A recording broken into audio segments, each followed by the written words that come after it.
Hello. Yeah, so I want to have a little bit more serious talk about the Pareidolia. You see this? Yeah, it looks like a human's face. Yeah. No, I don't think that's a human's face. I don't think it's a human head. It could be human or tissue. I don't know, but you got this guy posting this kind of pictures all the time. There are lots of this. I think this is Pareidolia. Basically assuming it's a human giant right there. Yeah, no, I don't think so.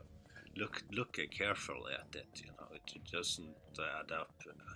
This looks more like some kind of petrified tissue of some kind, some fascia or something like that. Maybe muscle fragments, muscle fibrils, or yeah. So you're basically saying his unicorns are fake, but your leprechauns is real.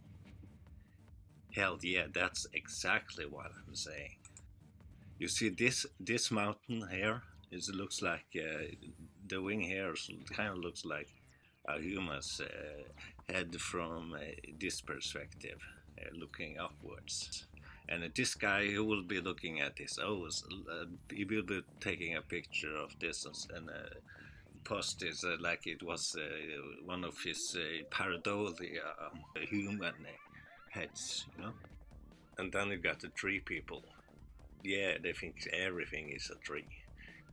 Ancient giant tree truth. Everything is a giant tree, man.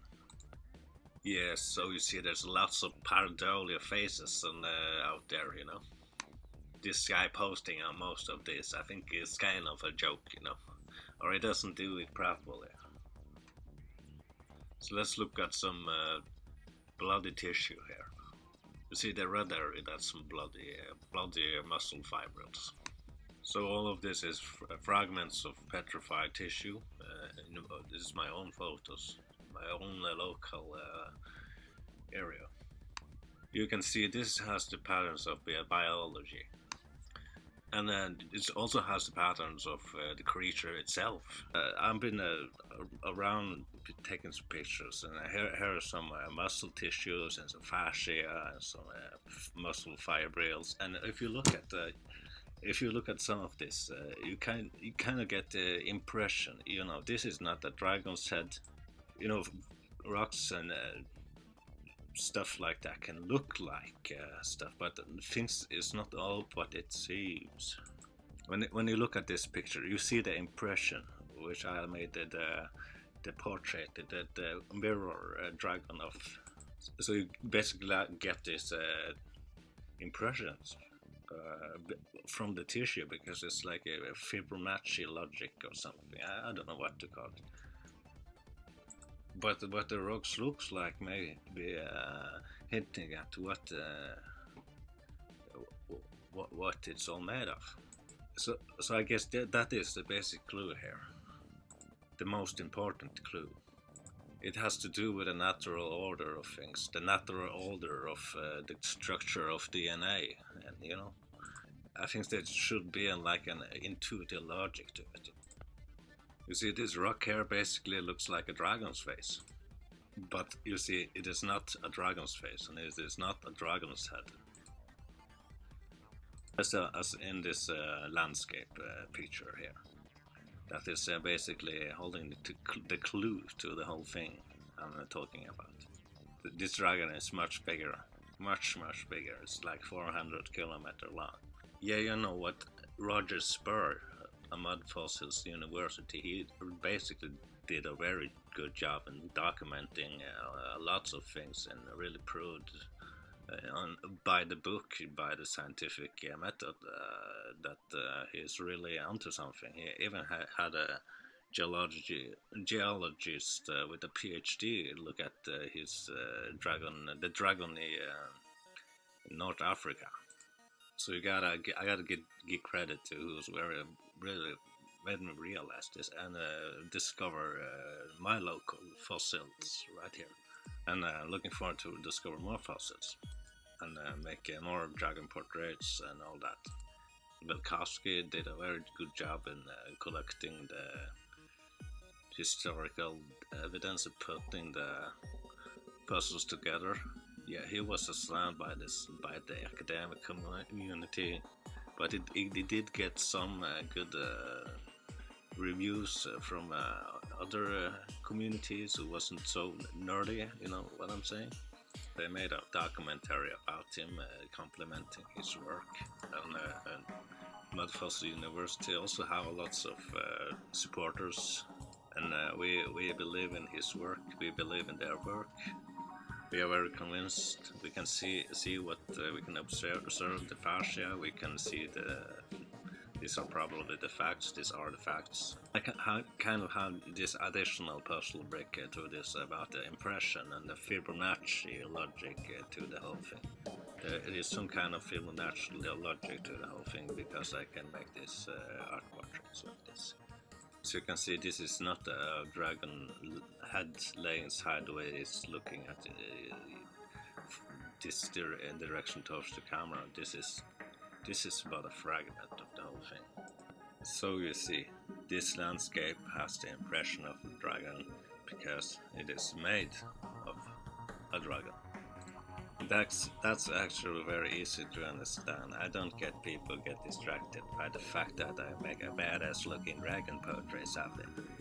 They become pretty cool. I hang it on the wall, you know. I don't get the point of compartmentalizing things all the time. Yeah, just put a new perspective on things. This will help us understand this Pareidolia things better.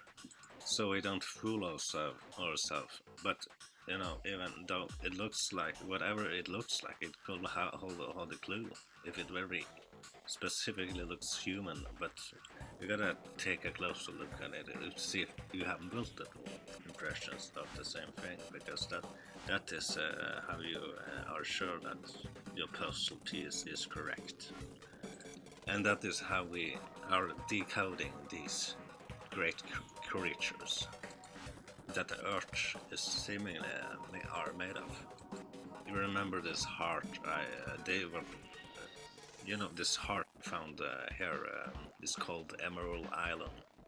I decoded this heart, and this heart is the heart of a beast. Yeah, so the earth seems to be made of a lot of dragons, and not to forget Jarmagander. Yeah, the word serpent. The word serpent he's freaking badass. He is so freaking big. He's like taking the whole continent. He's taking up a lot of space over here. God of War, they tried to give us this bald-headed beard guy. That's basically an insult. The real German is like a million meters or something, over 600 miles. So you basically got the world made up of a whole lot of fossils. So on that side of the perspective, this guy posting these Pareidolia pictures all the time. He could be onto something. Maybe something of the tissue is humanoid, but it doesn't really look at the scientific, or should I say it doesn't look deeper at the things, or try to explain at least. You know, I'm not saying I am a scientist. I'm not doing things by the book, but I make art and I give you directions and more those who do the more scientific way, and the story behind it, more the scientific side of the story, and my own perspective, my own kind of puzzle piece, that explains, that can help us kind of puzzle the pieces together. You know, this perspective of all this could be making history, but I don't care. I don't care about the attention. I just want to bring my piece to the table. I'm just bringing my piece to the table. If you can make such a picture, I will give you a shout out. I will give you a shout out and ask people to subscribe to your art, and we can do a business, you know. So don't mind that I do my business, my art business, my online business. I just don't want a good business opportunity to go to waste, you know. And we can talk if you want to. If you want to hear about business, don't be shy and give a comment and let me know if you want me to talk about how to do this kind of business that I'm doing, and we can talk about that too. And I will possibly be able to give a little bit traffic if you will be joining and making art and decoding the fossils. And it's gonna be some kind of innovation. And you can sell your own art. You just want to show it and give you the attention. I'm like the only one doing this thing anyways. No one gives a fuck, right? There's no one teaching anything about what I'm talking about. I think I'm seeing this from the right perspective. For a few people learn and see the thing. I know someone will understand and learn something. Some of all you hear is that I say my leprechauns are more real than his unicorns. That's it. And they don't want to understand what the fuck I'm talking about. But that's okay. You can troll in the comments, and please, subscribe. Thank you for subscribing. Thank you for commenting. Thank you for liking. And see you in the next video.